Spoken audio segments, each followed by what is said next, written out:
So I'm going to sign this and I'll be happy about it. অবৈধভাবে যুক্তরাষ্ট্রে অবস্থানকারী কিংবা অস্থায়ী ভিসায় থাকা অভিভাবকদের যুক্তরাষ্ট্রে জন্ম নেয়া সন্তানদের স্বয়ংক্রিয় নাগরিকত্ব বাতিল করতে চলতি বছরের শুরুতে নির্বাহী আদেশ জারি করেছিলেন মার্কিন প্রেসিডেন্ট ডোনাল্ড ট্রাম্প। তবে সেই আদেশ বাতিল করে 6-3 ভোটে রায় দিয়েছেন যুক্তরাষ্ট্রের সুপ্রিম কোর্ট। আদালত বলেছেন, জন্মসূত্রে নাগরিকত্ব সংবিধান স্বীকৃত অধিকার এবং তার নির্বাহী আদেশের মাধ্যমে সীমিত করা যায় না। প্রধান বিচারপতি জন রবার্টস সংখ্যাগরিষ্ঠ মতামতে বলেন, যেসব বাবা মা অবৈধভাবে বা সাময়িকভাবে যুক্তরাষ্ট্রে অবস্থান করছেন তাদের সন্তানরাও মার্কিন সংবিধান অনুযায়ী জন্মের সঙ্গে সঙ্গেই নাগরিক। তিনি গৃহযুদ্ধ পরবর্তী সময় পাশ হওয়া সংবিধানের 14th সংশোধনীর ইতিহাস তুলে ধরে বলেন, এই সংশোধনী যুক্তরাষ্ট্রে জন্মগ্রহণকারী প্রত্যেক ব্যক্তির নাগরিকত্ব নিশ্চিত করেছে। রায়ে তিনি লিখেছেন, নাগরিকত্ব তখনও এবং এখনও অধিকারের অংশ।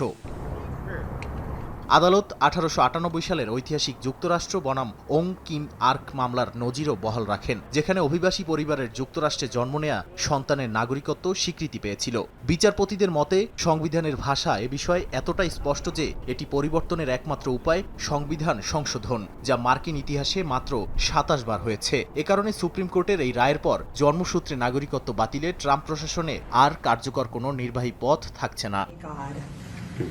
রায়ের বিপক্ষে মত দেন রক্ষণশীল 3 বিচারপতি ক্ল্যারেন্স থমাস, নীল গরসাচ ও স্যামুয়েল অলিটো। তাদের দাবি, 14th সংশোধনীর ব্যাখ্যা অতিরিক্ত বিস্তৃত করা হয়েছে এবং এটি তথাকথিত বার্থ ট্যুরিজমেরও সুযোগ তৈরি করছে। তবে সংখ্যাগরিষ্ঠ বিচারপতিরা সেই যুক্তি নাকচ করে 150 বছরের সাংবিধানিক নজির বহাল রাখেন। বিশ্লেষকদের মতে, এটি ট্রাম্পের অভিবাসন নীতির অন্যতম বড় আইনি পরাজয় এবং জন্মসূত্রে নাগরিকত্ব বাতিলের প্রচেষ্টার কার্যত শেষ অধ্যায়। নাদিম মারজান, সময় সংবাদ।